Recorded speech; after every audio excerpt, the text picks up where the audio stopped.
Okay guys, good morning. This is week 6. So where we left off last week is we were actually going in for the big operation. So now we're on 19th of July 2015. So the day before, on the 18th of July, obviously very nervous. Juliet asked me, she said, right, what do you want to eat? We're at home. This was a Sunday evening, I believe. I think it was a Sunday. Yeah, Sunday. And Sunday daytime, so Sunday probably about 3 o'clock, 4 o'clock in the afternoon, so 1,500 hours, 1,600 hours. Yeah, asked me what I'd like to eat, I said, some steak. It wasn't like the last meal or anything, but I probably was thinking that a little bit. Still pretty nervous and pretty surreal because I felt really, really fit at the moment, and so just had steak and all the trimmings. It was lovely, nice meal, and then off we went. Juliet's mum come along as well, so Juliet had some company on the way home. So this was the 18th of Sunday evening. I was due to sign into hospital and book into hospital at 2000 hours. So had some food, got there about 19:30, and then booked in, sorted that all out. In the meantime of me doing this, Juliet was going and looking around, and what I had done is spoke to my mother-in-law and gave her a letter for the family to read, just in case anything did happen. So a letter about the boys and to Juliet, and basically how much you appreciate them. So like the last letter, even though I didn't want to think like that, I still had to. So I gave her the letter, gave the mother-in-law the letter. I went to hospital, booked in. There was a little kerfuffle with signing in, so I wasn't feeling the best of happiest. So I said goodbye to Juliet, see you in a few days, like that. I was hoping, fingers crossed, and then booked myself in. And got in, got taken down to where my bed was on the ward, and then the only thing I was allowed to eat from then on was just like a barium type food. It was like a liquid meal just to clear out my system, anything else I had in it. So I spent most of the evening just walking about, feeling pretty terrified, but I couldn't understand. I felt so fit. I didn't feel ill at all. This was really getting weird. Anyway, that went on. Eventually got a little bit of sleep. Got up in the morning. I got up about 7. Nurse came along and says, the only thing you're allowed is water. Here's a gown. I'll be back along in about 5 minutes. I said, okay. Come back, put the gown on, and then it says, right. So I was expecting a trolley to be walked down to theatre and getting driven down like in a chauffeur-driven type thing. Oh no. No, she says, come on, you're fine. Off you go. She's a really nice lady. Like that, and walking down this corridor, oh my god, it was like to me it was a walk of like fear. Definitely walking down, it seemed like we were going for miles. Clearly we weren't. Then eventually got into this. She says, you're going to be fine, everything's going to be good, we'll see you tomorrow. And I'm thinking, I hope so, whatever I'm thinking. Anyway, got into the theatre, and then all of a sudden says, right, lie down here, you're going to put this injection in here, you're okay, Joe, you're going to be fine, everything's going to be fine. That's what I'm thinking. Can you count back from 100? And then, I don't remember anymore. Next thing I remember, this was obviously Monday, and then 8 hours later, Juliet was wrong and said that the operation went all really well, and I was taken into intensive care. And I woke up on the Tuesday, I think it was a Tuesday, and Juliet was on her way in.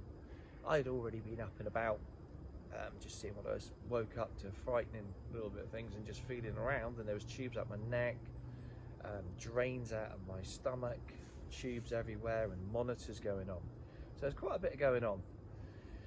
Managed to get up, have a little stumble, stand up, sit in a chair and come back, and then just walk around the bed, get in and out. I didn't think anything of it realistically, just made do with what I had. Then eventually Juliet came in, and she spoke to the nurse and said everything was fine. And then when I saw her, it was like a little bit of an eye-opener for her to see all these monitors and tubes come out. And the nurse actually said to her, which I was quite shocked, physio had been round already to have a quick look and see what was going on, and I'd already been out of bed. So when Juliet came, and she says it's never been happened before, someone that's had this operation. So I was like, oh, feeling pretty good about that. And then when Juliet came, I was sat in a chair cleaning my teeth. And quite compos mentis, so I thought, but I was on morphine, so I didn't feel any pains or anything else. I had a little button to push, and it administered a little bit of morphine. So that was going on, and that was fine. That's all I thought. I spent a couple of days in there, getting better, walking around, had a few sleepless nights, which I think you do in a strange place. 2 days I was in there, and then I went into the ward, and then the ward where I was going to spend 8 days. So first day in the ward, that obviously sat down, getting comfortable, and up and about, and then the physio was going to come round in the morning. I'd already been out and used the toilet, I thought, already, and come back. The physio came round and walked me round, says, right, how you doing, Joe? We're going to get you out of bed for the first time. And the nurse came over and says, look, you don't really need to, really. He's already been out. So they just checked that I was okay, and walking with the instruments I had to pull along. Tube things on. I'm just going to turn that off because it's nearly boiled. There. Get a bag in there ready. Let's get that going, by the way. Put that in. And he came round. He says, right, you're fine. I never saw him again after that. I think one other lady came round to check, see if you're okay. So in and out of that time in bed. Juliet, mother-in-law, was coming to visit every day. I eventually came off the morphine, come off the morphine through asking, because I wasn't sleeping really well with it. And it seemed like every day they were taking a tube out and taking a tube out. So it was really weird. I was like, every disappearance, so every time Juliet was seeing me, there was a little bit of a tubing missing and something else. They didn't take the drains out to the last couple of days. I've been in there about 4 days and only walking about. I was spending most of the time walking about that I could do without getting in trouble and getting in anybody's way, and just doing as much as I could. Obviously it was very, very slow and a plod. One of the nurses had been reporting to Juliet I was getting on, and at one point they came in, a couple of friends came in as well, and they says, you've got to take him downstairs, get him out of the hospital. I think it was the case because I was annoying everybody really. And I went down and had a Costa. It was great.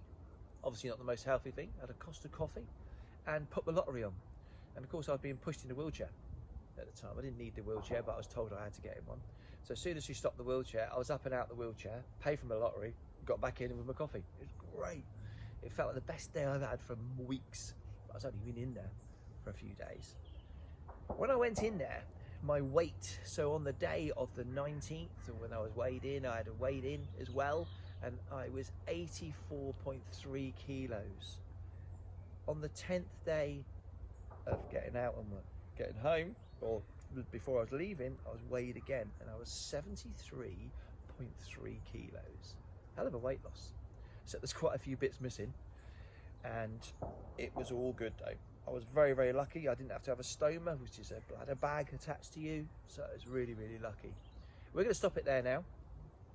I obviously had my ups and downs while I was in there.